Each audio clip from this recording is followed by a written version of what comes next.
అంతరంగం కార్యక్రమానికి స్వాగతం. పెళ్లికి ముందు పెళ్లి చేసుకోబోయే జంటకు ప్రీ మ్యారిటల్ కౌన్సిలింగ్ ఎంతవరకు ఉపయోగపడుతుందో చూద్దాం.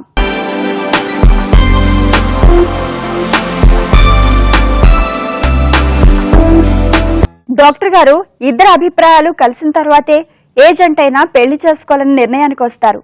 ఇటువంటి పరిస్థితుల్లో కూడా ప్రీ మ్యారిటల్ కౌన్సిలింగ్ అవసరం అంటారా? అసలు ప్రీ మ్యారిటల్ కౌన్సిలింగ్ అంటే ఏంటి? నిజంగా అభిప్రాయాలు కలిసిన తర్వాత పెళ్లికి ఏర్పాట్లు జరిగితే చాలా బాగుంటుంది.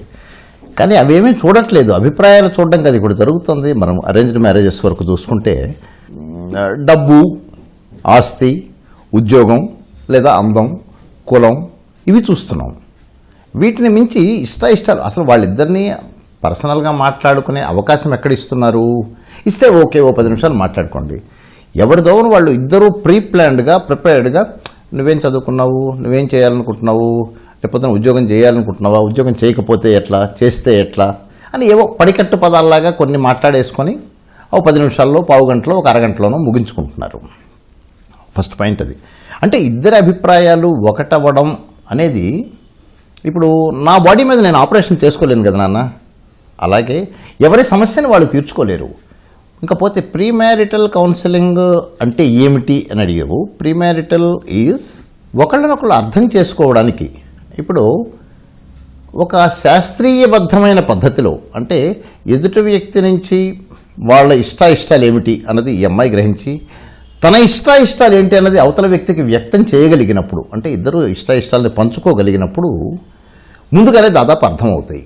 నేను ఎంతవరకు ఇతన్ని మోల్డ్ చేసుకోగలుగుతాను, అలాగే ఈ అమ్మాయిని నేను ఎంతవరకు నా పద్ధతిలోకి, నా ఇష్టాలను ఎంతవరకు బాగా చెప్పగలుగుతాను, నా జీవన విధానం ఏంటి, నాకున్నవి ఏంటి, నా లైక్స్ డిస్లైక్స్ ఎలా ఉన్నాయి అనేది, అంటే ఒకళ్ళనొకళ్ళు అర్థం చేసుకోవడానికి ఫెసిలిటేట్ చేసేది ఈ ప్రీ మ్యారిటల్ కౌన్సిలింగ్.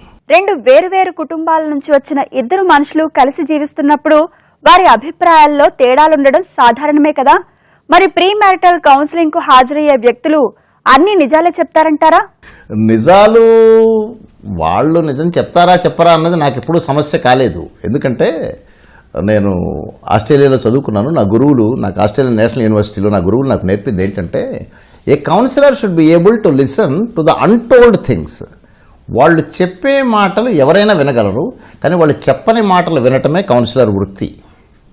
వాళ్ళు చెప్పేవన్నీ నిజాలా అబద్ధాలా అన్నది నాకు సమస్య కాదు. ఎందుకంటే నిజం ఏంటన్నది నేను గ్రహించగల శక్తి నాకు ఉంటుంది, నాకుంది.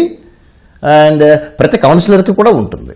వాళ్ళు నిజాలు చెప్తున్నారా అబద్ధాలు చెప్తున్నారా అన్నది విచక్షణ, అది విడమర్చి చూసుకొని, అయితే నువ్వు చెప్తుంది అబద్ధం అని ప్రత్యేకంగా చెప్పాల్సిన అవసరం లేదు. ఒకసారి నవ్వేసుకొని ఏంటన్నది వాస్తవం ఏంటన్నది మనం ఈజీగా గ్రహించగలుగుతాడు.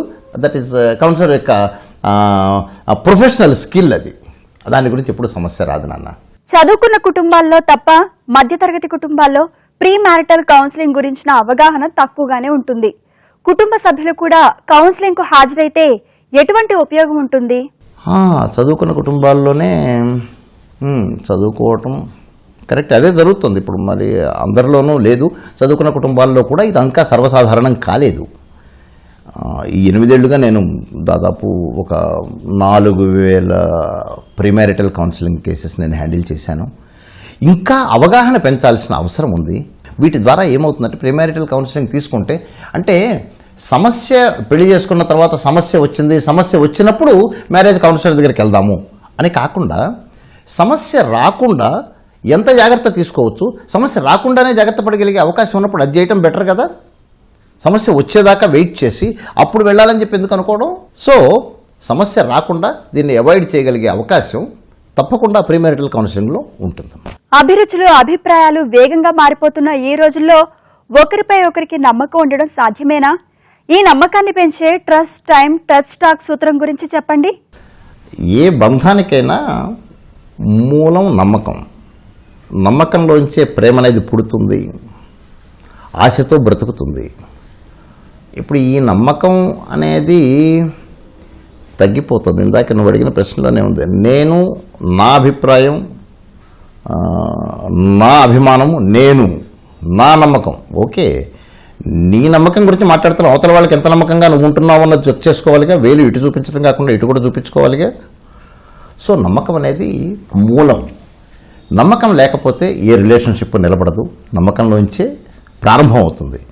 అయితే కొంతకాలం గడుస్తున్న కొద్దీ ఎవ్రీ రిలేషన్షిప్ నువ్వు అడగని అంశం చెప్తున్నాను, ప్రతి రిలేషన్షిప్ కూడా 1 సంవత్సరము, 2 ఏళ్ళు, 5 ఏళ్ళు, 10 ఏళ్ళు ఇలా కొంతకాలం గడిచిన తర్వాత దాని యొక్క వామ్త్ని, అంటే ఆ బంధంలో ఉండే ఒక వెచ్చదనం, వేడిని కోల్పోతున్నారు. ఈ విషయంలో జాగ్రత్త తీసుకోవాల్సిన అవసరం. 5 ఏళ్ల తర్వాత, 10 ఏళ్ల తర్వాత, 4 ఏళ్ల తర్వాత ఓకే, ఆ వేడిని కోల్పోకుండా ఈరోజు ప్రీమ్యారిటల్ కౌన్సిలింగ్కి వచ్చారు, పెళ్లి చేసుకున్నారు, ఒక అవగాహనతో పెళ్లి చేసుకుంటున్నారు కనుక కనీసం 1 సంవత్సరం, 5 ఏళ్ల వరకు వీళ్ళు గ్యారంటీగా బాగుండే అవకాశం ఉంటుందని చెప్పి అనుకుంటాం. రిలేషన్షిప్ని నరిష్ చేసుకోవటం చాలా అవసరం. చెట్టు పెట్టాము, మంచి ఆరోగ్యకరమైన విత్తనం వేసాము, నీళ్లు పోసాము, మొక్క వచ్చింది, ఆ మొక్కని పెంచుకోవాలిగా. అంటే కావాల్సిన ఎరువులు, కావాల్సిన మట్టిని ఎక్కడ చేంజ్ చేయాలి, నీళ్ళు ఎప్పుడు పోయాలి, ఏంటి అనే నరిష్మెంట్, అంటే ఈ యొక్క బంధాన్ని ఎలా ముందుకు తీసుకెళ్ళాలి, దీన్ని కాపాడుకోవడానికి ఏమేం చేయాలి అనే జాగ్రత్తలన్నీ కూడా వీళ్ళిద్దరూ కలిసి తీసుకోవడం చాలా అవసరం.